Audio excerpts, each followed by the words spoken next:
Selamat pagi Bu, saya Jessica Josephine Panjaitan dengan NIM 164255010 ingin mempresentasikan mengenai penanggulangan pelanggar lalu lintas di Kecamatan Jatinangor melalui edukasi kesadaran berlalu lintas.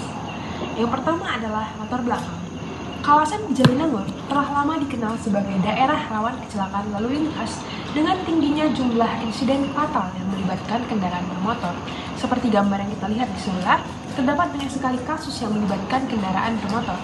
Permasalahan ini tidak disebabkan oleh satu faktor tunggal saja, melainkan merupakan akibat dari rendahnya disiplin berlalu lintas para pengguna jalan, serta lemahnya regulasi dan pengawasan terhadap operasional kendaraan berat.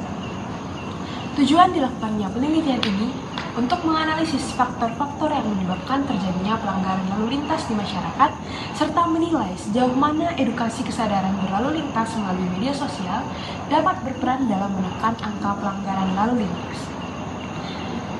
Teori dasar.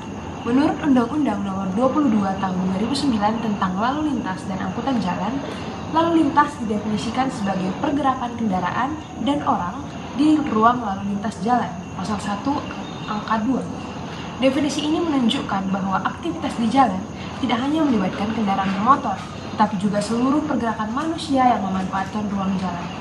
Oleh karena itu, ketentuan tersebut menjadi dasar awal dalam memahami ruang lingkup kegiatan lalu lintas.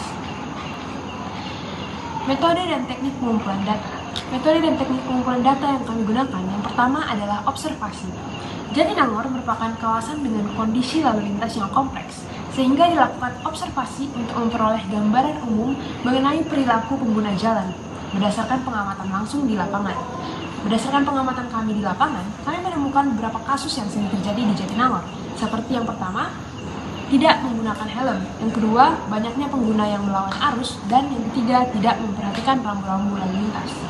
Yang kedua adalah studi kasus. Studi kasus ini menegaskan bahwa pelanggaran lalu lintas di Jatinangor terutama disebabkan oleh rendahnya kesadaran pengendara, khususnya para mahasiswa. Penegakan hukum bersifat sementara, sehingga diperlukan edukasi kesadaran berlalu lintas yang berkelanjutan untuk menciptakan kepatuhan yang lebih efektif. Metode yang selanjutnya adalah wawancara. Kami mewawancarai salah satu narasumber yang juga merupakan mahasiswa di salah satu kampus Jatinangor yang bernama Tegar Ako Timothy Sinalungga. Beliau merupakan mahasiswa tahun pertama Institut Teknologi Bandung dan sudah tinggal di Jatinangor selama 6 bulan. Kami memberikan beberapa pertanyaan kepada Tegar. Yang pertama adalah, mengapa masyarakat Kecamatan Jatinangor melakukan pelanggaran lalu lintas? Jawaban dari Tegar adalah, memang itu melanggar aturan, tapi kan lebih efektif dan lebih cepat.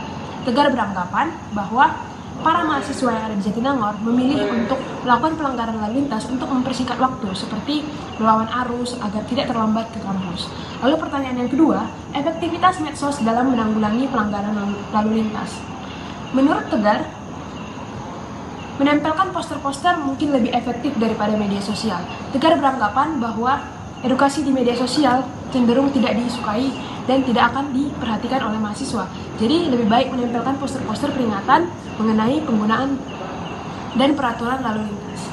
Yang selanjutnya adalah simpulan dan saran.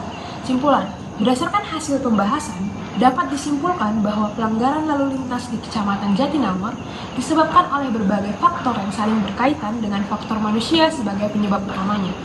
Masyarakat, terutama mahasiswa, cenderung melakukan pelanggaran karena mengutamakan kepraktisan dan efisiensi waktu, rendahnya kesadaran keselamatan berlalu lintas, kurangnya penggunaan perlengkapan keselamatan, serta anggapan bahwa pelanggaran merupakan hal yang wajar dalam aktivitas sehari-hari. Sarannya, berdasarkan pembahasan sebelumnya, penanggulangan pelanggaran lalu lintas di Kecamatan Jatinangor perlu dilakukan secara berkelanjutan dengan menitik beratkan pada peningkatan kesadaran masyarakat. Edukasi keselamatan berlalu lintas harus menekankan pemahaman bahwa aturan dibuat untuk melindungi keselamatan bersama, bukan hanya untuk ditaati karena sanksi. Selanjutnya ada daftar pustaka yang kami gunakan sebagai sumber dan referensi dalam pembuatan laporan. Sekian presentasi dari saya, terima kasih.